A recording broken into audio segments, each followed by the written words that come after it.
Aujourd'hui, vous allez voir l'évaluation du combat rapproché. Donc, ce sont des techniques qui permettent de réagir face à une menace qui se trouve à proximité. Les candidats doivent réagir de manière proportionnelle face à cette menace. Donc techniquement, le close combat s'adresse à des menaces qui se trouvent à 0 à 1 mètre et à 1 à 7 mètres. Ce sont souvent lorsqu'on se retrouve dans le milieu urbain, par exemple en EVG, lors des différentes patrouilles dans les grandes villes, où nous sommes parfois confrontés à beaucoup de population. Ok, vous allez dans la pièce en face, là où on a fait ITT, l'Université.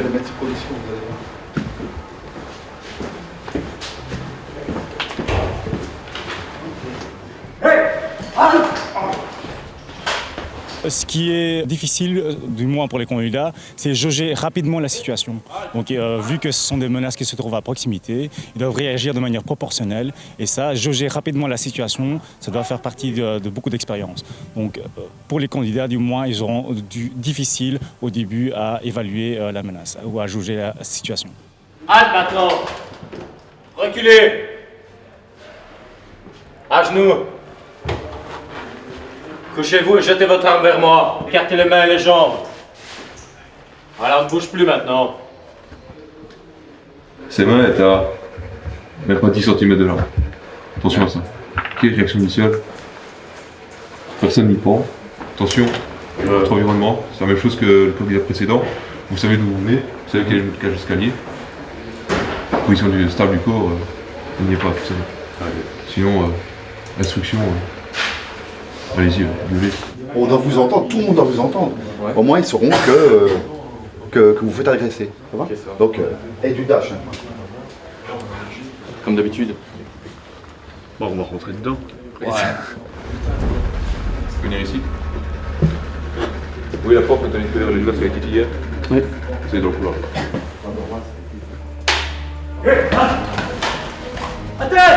Attends! Lancez votre arme! À gauche! Lancez votre arme. Essayez de dire, vous la lancez. Donc déposez-la et vous allez shotter dedans. Parce que là, si vous avez fait un petit peu attention, le placement, essayez de vous la lancer dessus. Ok? C'est notre très bonne réaction. Les injonctions étaient très bonnes. Très bonne réaction. Dans le combat rapproché, nous avons bien sûr les différents armements, donc le SCAR et le 5.7. Et on voit aussi la matraque et le pepper spray.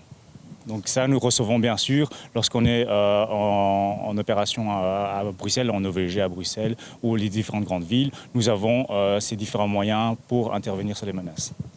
C'est de garder le plus possible d'écart entre vous. Okay. N'allez pas trop vite sur la menace. Et ensuite, on verra comment ça se passera. Hé, viens! Non! Hé! Restez-vous là! Restez-vous là! Couchez-vous! Allez! Reculez! Reculez encore! Encore! Votre arme! Lancez-la vers moi! Allez, vers moi! Reculez maintenant! Encore! Ok, maintenant vous me menez à genoux! À genoux! Allez, allongez-vous! Allongez-vous! Tendez bien les bras, les jambes aussi. Ok. Ne bougez surtout pas, monsieur. Je vais faire une fouille sur vous. Vous ne bougez pas. Ok, c'est bon. Stop. Ok, donc dans la pièce, on a une personne qu'il faut fouiller, strapper, évacuer. Ça va? Vous pouvez vous lever s'il vous plaît, monsieur? Non. Sagez-moi s'il vous plaît. Non. Levez-vous, monsieur. Monsieur? Tu peux aller te faire foutre. Je t'attends, viens. C'est chez moi ici. Une dernière fois, monsieur, levez-vous. Essaye de me bouger si tu veux. Levez-vous, monsieur. Je vais vous fouiller pour votre propre sécurité et la mienne. Réaction correcte, malgré certaines incertitudes, il doit être beaucoup plus ferme. Le candidat a bien couché la personne quand il a monté le niveau. Donc bonne réaction, néanmoins la communication qui est incertaine. C'était assez stressant. Il faut avoir les bons réflexes pour les actions qui nous sont demandées. C'est des réflexes qu'il faut avoir assez rapidement et franchement assez stressant. Il faut surtout beaucoup d'entraînement pour que ça devienne des mouvements naturels. C'est surtout ça, beaucoup d'entraînement, répété, pour que ça devienne justement des mouvements naturels où on n'a plus besoin de réfléchir. Donc, même chose ici, vous allez rentrer à l'intérieur, il y a une menace, vous réagissez à la menace.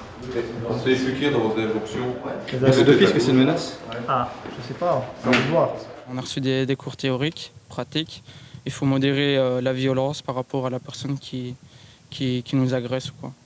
Placement, si vous voulez maintenant, changer avec soyez ferme Et vos injonctions, n'hésitez pas à gueuler. Si vous devez gueuler, vous gueulez.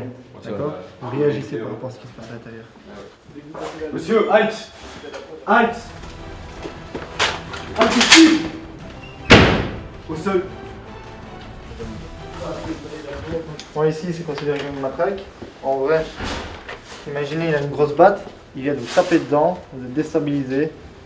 Vous avez peut-être une jambe pétée ou autre, on ne sait jamais. Donc là-dessus, moi je dis, il faut être ferme. À partir du moment où vous voyez la matraque, on gueule dessus. C'est pas halte monsieur, halte touche tire. Non, non, c'est halte! Halte monsieur, halte touche tire! Ça, c'est preuve de la supériorité par rapport à la menace. Je dois reculer aussi. En premier temps, il est loin, vous n'avez pas besoin de reculer. Si vous êtes ferme, normalement il va s'arrêter. S'il continue, mouvement de charge. S'il ne comprend pas à partir de ce moment-là, c'est halte touche tire. Ça. Et n'hésitez pas à gueuler, on gueule. Ici, c'est vous le patron. Les petits bonhommes, on s'en fout. Imaginez, vous êtes en ville et tout ça. Votre but, c'est de protéger les gens et tout. Donc, vous devez réagir par rapport à ça. Ce qu'on a donné comme débriefing à chacun, donc c'est bien un examen, ils ont passé leur examen de CRT, c'est d'être plus agressif. Donc voilà, on remarque ce trait de caractère de chacun. Il y en a qui sont agressifs, il y en a qui le sont un peu moins. Ils le sont dans la vie courante. Donc on essaye justement de faire ressortir leur agressivité quand il faut, pas à n'importe quel moment. Parce que voilà, nos missions dans les rues de Bruxelles, par exemple, ben, on doit passer du vert au rouge, mais parfois très rapidement. Donc voilà, ce qu'on leur a demandé, c'est de rester dans leur film, de pouvoir réagir à toute menace, à tout moment. En fait. Vous voyez directement son arme, vous réagissez. Là-dessus, avant qu'il soit au sol, on commence déjà pas à se rapprocher de la menace.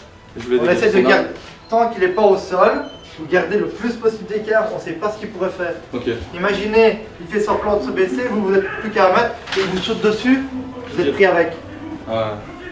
Ok. Donc, gardez le plus possible d'écart entre vous. Ouais. Une fois qu'il est au sol, ok, là je peux arriver vers la menace, tout en le pointant. Je dégage son arme, et ensuite je me prépare à le strapper, d'accord? Ok. Alors concrètement, ils sont à 3 semaines de la remise des bérets. Donc ici, dernier jour avant les congés de carnaval, ils auront 1 semaine de repos. Ensuite viendront 2 semaines, dont 1 semaine de révision encore et 1 semaine d'examen. À l'issue de cet examen, ils recevront leur béret. À 30, vous êtes rassemblés ici. Donc maintenant, direction les douches. Allez, go! Alors moi je sens que mon niveau il a beaucoup augmenté. Ici on vient d'aller courir, je sens que niveau physique ça va mieux, surtout respiration. Je m'améliore on va dire. Moi pareil pour la course, j'étais pas très fort, maintenant j'augmente et ça va beaucoup mieux aussi niveau respiration. J'ai eu une petite blessure mais là je me suis guéri, j'essaye de faire avec et ça va. Puis même niveau masse graisseuse, ça diminue beaucoup et on voit que ça change. Comme mes camarades, ouais, c'était très dur au début. J'avais beaucoup de mal au niveau marche et course en fait. Et après, au fur et à mesure du temps, dans la formation, on s'améliore et on finit à certains niveaux.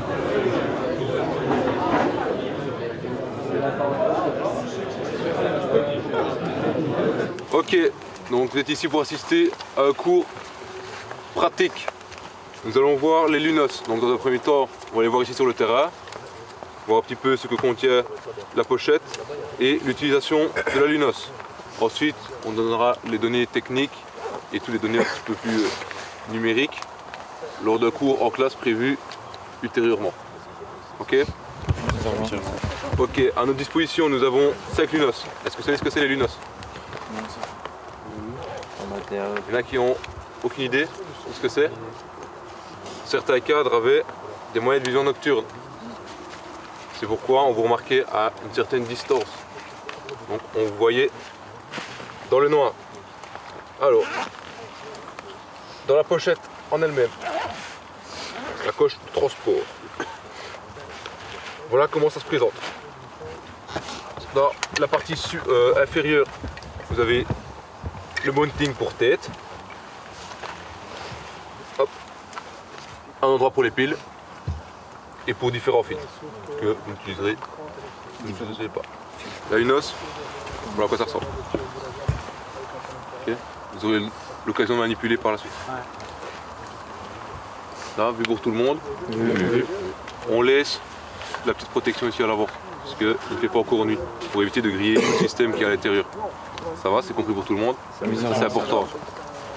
Sur la Lunos, vous avez ici un petit bouton qui vous permet de passer donc, du mode éteint au mode on. Il y a 3 positions. Première position, comme je viens de dire, off. Deuxième position, on. Et la troisième, c'est IR. IR, ça va enclencher un petit laser qui sera perceptible par le système qui est à l'intérieur de la Lunos. Okay, qui est également visible à très longue distance par les autres moyens de vision nocturne des ennemis. Ça, on le pratiquera plus tard dans les caves au bloc. Comment mettre sur les casques? À votre avis, qu'est-ce que vous utiliserez pour mettre sur les casques? Allez-y. La deuxième, c'est un peu du mieux, la grande, on attache juste le côté avec les crochets. Comment est-ce que vous le mettriez? Comme ça.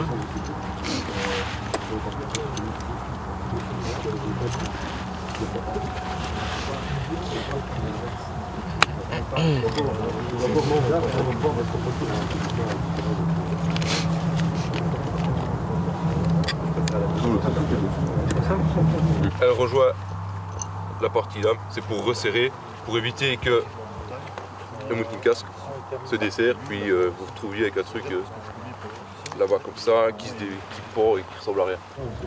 Vous glissez, on appuie en deux côtés, et on retourne dans la moulette ici.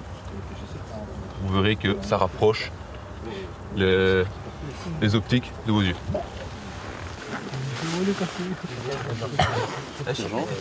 Et du mauvais côté là, les deux ça doit être voilà, ça va rentrer. C'est cassé. Ça pour descendre. Ça va rentrer. Attention, ça soit bien mis. Ça peut te traver. L'air de rien, ça appuie sur ta tête. On est censé. Ah bah ouais, on s'envoie un peu, c'est 10 minutes. Non, descends un petit peu, puis après tu remontes. Hein? Non. Descends, fais-le un peu descendre, voilà. Trop faible pour créer une lumière. C'est un intensificateur de lumière. Donc quand vous regardez ici, hop, c'est mis comment le truc dedans? dans les 3. Attendez 2 secondes. Ici c'est sur off. 2 secondes? Okay. Là, C'est mis comment ça dedans? C'est on, c'est IL. Donc c'est un intensificateur de lumière. Moi je dois monter. Donc au niveau de lecture de carte, ce n'est pas la première fois qu'ils lisent la carte. Ils ont fait déjà des lectures de cartes de jour. Ici, ce sera leur première lecture de carte de nuit. Donc c'est pour voir la différence justement par rapport à l'environnement, etc. Ils vont voir la difficulté de lecture de carte de nuit. La difficulté, c'est reconnaître les éléments autour de soi et le rapporter sur la carte. Donc souvent la difficulté, c'est lorsqu'il voit un bois. Parfois le bois a été rasé, parfois il ne le constate pas. Donc il peut y avoir des petits changements par rapport au terrain. Et ça, ils doivent faire très attention. De même, au niveau de l'estimation de distance, ils pensent qu'un bois est plus proche et ils regardent sur carte et parfois ça ne correspond pas. Donc ça, c'est vraiment la difficulté, c'est l'estimation de distance et par rapport aussi au changement qu'il pourrait y avoir sur le terrain. C'est difficile, dans tous les cas, les matières ne sont pas simples et c'est pour ça qu'on essaie de faire ça de manière progressive. Donc ici, ils ont reçu plusieurs notions avant les exercices synthèse. Donc aujourd'hui, c'est spécial parce que voilà, ça réunit tous les exercices que nous avons déjà accomplis jusqu'à présent et c'est simplement revoir tous les éléments qu'ils ont appris. Et donc là, je dirige tout doucement vers le deuxième point.